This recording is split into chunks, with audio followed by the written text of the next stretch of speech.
کہ ما کان لکم ان تؤذوا رسول اللہ، تمہارے لیے جائز نہیں کہ رسول اللہ کو اذیت دو، بلکہ تمہارے لیے الٹا کیا لازم ہے کہ تم کیا کرو؟ صلو علیہ وسلموا تسلیما۔ یصلون کا مطلب جو ہے ابن عباس کہتے ہیں کہ یبرکون، برکت کی دعا کرتے ہیں، آپ پر برکت کی دعا کرو، اسی لیے ہم کہتے ہیں نا اللہم بارک علی محمد۔ بہرحال حدیث میں آتا ہے، بخاری کی حدیث ہے کہ تم میں سے کوئی شخص جب تک اپنی نماز کی جگہ پر جہاں اس نے نماز پڑھی ہے بیٹھا رہے اور اس کا وضو نہ ٹوٹے، تب تک فرشتے اس پہ درود بھیجتے رہتے ہیں، یعنی عام انسانوں پر بھی، اور یوں کہتے ہیں یا اللہ اس کو بخش دے، اس پر رحم فرما۔ تو فرشتے جب دعائے رحمت کرتے ہیں تو وہ دراصل اللہ تعالیٰ سے کیا کہتے ہیں کہ یا اللہ ان پر رحم فرما، ان کے درجات بلند فرما۔ پھر اسی طرح یہ ہے کہ ان ابی ہریرہ رضی اللہ عنہ ان رسول اللہ صلی اللہ علیہ وسلم قال من صلی علی واحدۃ صلی اللہ علیہ عشرا۔ حضرت ابو ہریرہ سے روایت ہے کہ نبی صلی اللہ علیہ وسلم نے فرمایا جس نے مجھ پر ایک مرتبہ درود بھیجا اللہ تعالیٰ اس پر 10 رحمتیں نازل فرمائے گا۔ یہ صحیح مسلم کی روایت ہے۔ اسی طرح ایک اور حدیث میں آتا ہے، حضرت عبداللہ بن ابو طلحہ کہتے ہیں اپنے والد سے روایت کرتے ہوئے کہ ایک روز اللہ کے رسول صلی اللہ علیہ وسلم تشریف لائے، آپ کا چہرہ مبارک خوشی سے تمتما رہا تھا۔ ہم نے عرض کیا آج آپ کے چہرے پر مسرت کے آثار دیکھ رہے ہیں۔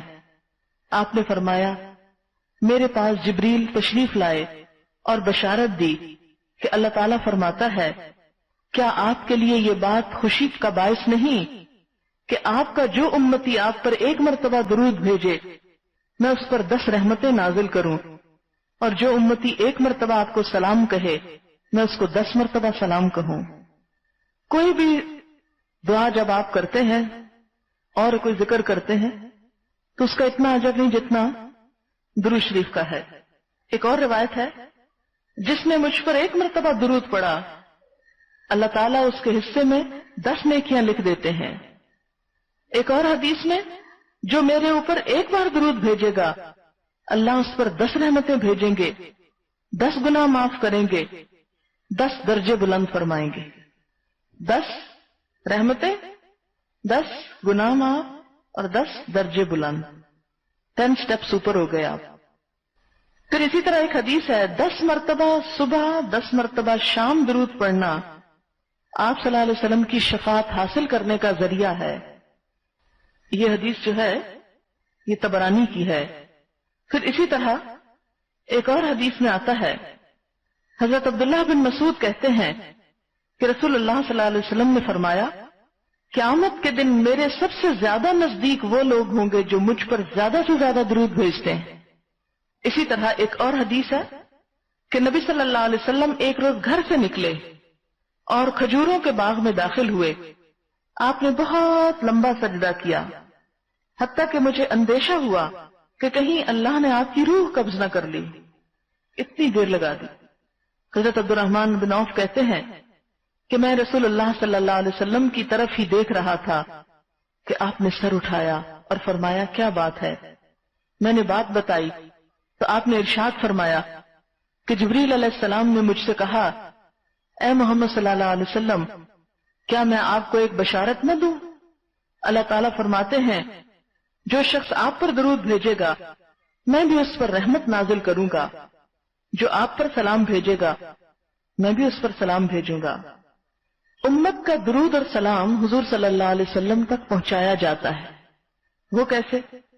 اس کے بارے میں نسائی کی روایت ہے، حضرت عبداللہ بن مسعود کہتے ہیں آپ صلی اللہ علیہ وسلم نے فرمایا بے شک اللہ سبحانہ وتعالیٰ کے فرشتے زمین میں پھرتے رہتے ہیں اور میری امت کا سلام مجھے پہنچاتے ہیں، یعنی ہماری ڈائریکٹ آواز نہیں آپ سنتے، فرشتے آپ کو پہنچاتے ہیں۔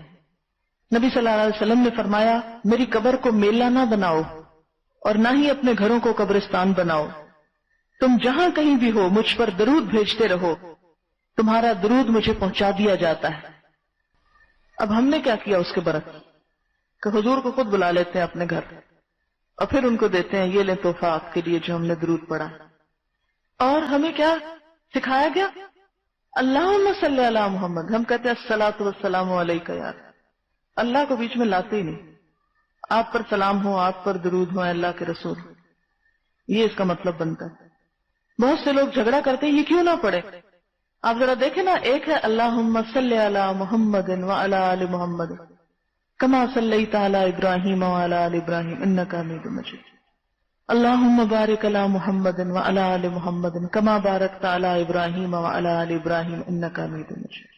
کتنا جامع درود. اور دوسرا جو ہم نے ہر وقت اپنے زبان پہ رکھا ہوا ہے، الصلاۃ والسلام علیک یا رسول اللہ. کیا ہم خود نبی صلی اللہ علیہ وسلم کے درود اور سلام کا حق ادا کر سکتے ہیں؟ ہم تو نہیں کر سکتے. ہم خود دے سکتے ہیں، آپ کو پکڑا سکتے ہیں؟ نہیں. ہم پہنچا سکتے ہیں؟ نہیں. تو ہمیں کیا طریقہ سکھایا کہ کیا کرو؟ اللہ تعالیٰ سے ریکویسٹ کرو، دعا کرو کہ یا اللہ آپ یہ تحفہ ہمارا ان تک پہنچا دیں اور آپ یہ رحمتیں ان پر نچھاور کریں. کون سا طریقہ زیادہ احسن ہے؟ ایک یہ کہنا کہ آپ پر ہو، الصلاۃ والسلام علیک یا رسول اللہ، آپ پر ہو بس. کیسے ہو، کون کرے، کیا، کچھ بھی نہیں. اور ہے بھی سیلف میڈ، خود ساختہ.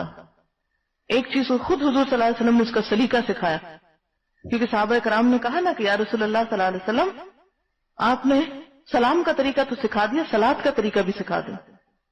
اور سلام کا طریقہ کیا تھا؟ التحیات للہ والصلوات والطیبات السلام علیک ایھا النبی ورحمۃ اللہ وبرکاتہ السلام علینا وعلی عباد اللہ الصالحین. یہ ہے سلام کا طریقہ جو نماز کا ایک لازمی حصہ ہے. آپ کو پتہ ہے اس کے بغیر نماز نہیں ہوتی، تشہد کے بغیر. تو اس کے بعد پھر یہ بھی رکھا گیا کہ صلاۃ ایسے اللہم صلی علی محمد and so on. بہرحال پھر بات یہ ہے کہ درود شریف جنک دعا کی قبولیت کا ذریعہ بنتا ہے. جب ہم دعا کے شروع میں پڑھتے ہیں تو اس سے دعا قبول ہوتی ہے. حضرت عبداللہ بن مسعود کہتے ہیں کہ میں نماز پڑھ رہا تھا، نبی صلی اللہ علیہ وسلم کے ساتھ ابو بکر اور عمر رضی اللہ تعالی عنہما بھی شریک تھے. میں دعا کے لیے بیٹھا تو پہلے اللہ کی حمد و ثنا کی، پھر نبی صلی اللہ علیہ وسلم پر درود بھیجا، پھر اپنے لیے دعا کی. تو نبی صلی اللہ علیہ وسلم نے فرمایا اس طرح اللہ سے مانگو ضرور دیے جاؤ گے. دوبارہ فرمایا اللہ سے مانگو دیے جاؤ گے. یہ ہے اصل طریقہ دعا مانگنے. پہلے کیا؟ جیسے آپ کی مصنون دعاؤں کے شروع میں سبحان اللہ و بحمدہ عدد خلقہ، اور اس کے بعد تھوڑا سا درود شریف، پھر اس کے بعد دعا. اس سے کیا ہوتا ہے؟ دعا حمد و ثنا اور درود سے کوٹ ہو جاتی، لپیٹ دی جاتی، ایک ایسی سٹیمپ لگ جاتی کہ جو ڈائریکٹ پہنچتی ہے. پھر راستے میں وہ خط بے رنگ نہیں ہوتا، کیونکہ اللہ تعالیٰ درود شریف تو نہیں ہٹائیں گے اس سے، اس کے ساتھ چپک گئی نا، لگ گئی. درود شریف رد نہیں ہوتا. اور پھر 10 رحمتیں بھی آتی ہیں. جب آپ نے پہلے درود شریف پڑھ لیا تو آپ نے کیا کیا؟ محفوظ کر لی دعا. اب وہ قبول ہوگا تو ساتھ آپ کی دعا بھی قبول ہو جائے گی. آپ نے ایک ایسا ذریعہ اختیار کیا کہ جس سے اس کی قبولیت میں مشکل نہ ہوگی. پھر اسی طرح حضرت فضالہ بن عبید رضی اللہ تعالیٰ عنہ کہتے ہیں کہ ایک مرتبہ نبی صلی اللہ علیہ وسلم تشریف فرما تھے کہ ایک شخص آیا، نماز پڑھی، اللہ سے مغفرت کی، اس کی رحمت کا سوال کرنے لگا. آپ نے فرمایا اے نمازی تو نے جلدی کی، جب نماز پڑھ چکو تو اللہ کی حمد و ثنا بیان کرو جیسا کہ حق ہے، پھر مجھ پر درود بھیجو، پھر اس سے دعا کرو. یہ ایک ادب سکھایا گیا ہم کو. کئی لوگ ہوتے ہیں ڈائریکٹ بس شروع کر دیتے ہیں، نہیں، پہلے اللہ کی حمد و ثنا پھر درود شریف. اسی طرح ایک اور حدیث ہے، آپ صلی اللہ علیہ وسلم نے فرمایا جب تک کوئی مسلمان مجھ پر درود بھیجتا رہتا ہے اس وقت تک فرشتے اس کے لیے دعائیں رحمت کرتے رہتے ہیں. جہاں اللہ کی 10 رحمتیں آتی ہیں وہاں فرشتے بھی دعائیں کرنی شروع کر دیتے ہیں. اب جو چاہے کم پڑھے، جو چاہے زیادہ پڑھے. اور پھر اسی طرح ایک اور بہت خوبصورت حدیث ہے جو میرے استاد نے مجھے سنائی، پھر مجھے لگا جیسے پتہ نہیں دنیا کی کتنی بڑی نعمت مل گئی. مسلم احمد کی یہ روایت ہے، حضرت ابی ابن کعب کہتے ہیں میں نے رسول اللہ صلی اللہ علیہ وسلم سے عرض کیا اے اللہ کے رسول صلی اللہ علیہ وسلم میں آپ پر کثرت سے درود بھیجتا ہوں، اپنی دعا میں سے کتنا وقت درود کے لیے وقف کروں؟ یعنی جب میں دعا مانگتا ہوں کتنا وقت درود شریف میں لگاؤں؟ آپ نے فرمایا جتنا تو چاہے. میں نے عرض کیا 1/4 ایک چوتھائی. آپ نے فرمایا جتنا تو چاہے لیکن اس سے زیادہ کرے تو تیرے لیے اچھا ہے. میں نے عرض کیا آدھا وقت. آپ نے فرمایا جتنا تو چاہے لیکن اگر تو اس سے زیادہ کرے تو تیرے لیے اچھا ہے. میں نے کہا 2/3. آپ نے فرمایا جتنا تو چاہے لیکن اگر زیادہ کرے تو تیرے لیے بہتر ہے. میں نے عرض کیا اپنی ساری دعا کا وقت درود کے لیے مقرر کرتا ہوں. اس پر رسول اللہ صلی اللہ علیہ وسلم نے فرمایا یہ تیرے سارے دکھوں اور غموں کے لیے کافی ہوگا اور تیرے گناہوں کی بخشش کا باعث ہوگا. خصوصاً اس وقت جب کوئی ڈپریشن کی کیفیت ہوتی ہے تو سمجھ نہیں آتی کیا دعا کریں کیا نہ کریں، کیا مانگے کیا نہ مانگے. کوئی چیز گم ہو جاتی ہے، کوئی بری خبر آپ سن بیٹھتے ہیں، کوئی آپ کو ستانے لگتا ہے، کوئی چیز ہو، غصہ آ جائے، فوراً درود شریف پڑھنا شروع کر دیں. سب غموں کا حل ہے. 10 رحمتیں جو آنے لگ جائیں گی. ہم کیوں نہیں پڑھتا؟ اتنا لمبا ہے کون پڑھے؟ اور کچھ نہیں، زیادہ ہی دل ڈوبا ہوا پریشانی میں تو صلی اللہ علیہ وسلم صلی اللہ علیہ وسلم صلی اللہ علیہ یہی پڑھنا شروع کر دیں. اور یہ تو تھا نا درود بھیجنے والے کی فضیلت، اور نہ جو پڑھے اس کی کیا شامت. آپ صلی اللہ علیہ وسلم نے فرمایا بخیل وہ ہے جس کے سامنے میرا ذکر ہو اور وہ مجھ پہ درود نہ بھیجے. سب سے زیادہ بخیل ہے وہ انسان، اسے بخیل کہا گیا. ایک اور روایت میں آتا ہے لوگوں میں سے بخیل ترین آدمی وہ ہے جس کے سامنے میرا نام لیا جائے اور وہ میرے اوپر درود نہ بھیجے. حضرت ابو ہریرہ رضی اللہ تعالیٰ عنہ کہتے ہیں کہ آپ نے فرمایا رسوا ہوا وہ آدمی جس کے سامنے میرا نام لیا جائے، ذلیل ہوا وہ آدمی، رغم انف رجل کے لفظ آتے ہیں عربی میں، کہ جس کے سامنے میرا نام لیا جائے اور وہ درود نہ پڑے، وہ ذلیل ہوا. رسوا ہوا وہ آدمی جس نے رمضان کا مہینہ پایا اور اپنے گناہ نہ بخشوا سکا. رسوا ہوا وہ آدمی جس کے ماں باپ بڑھاپے کو پہنچے اور وہ ان کی خدمت کر کے جنت میں نہ داخل ہوا. ان تینوں کے لیے رسوائی کی بات کی گئی.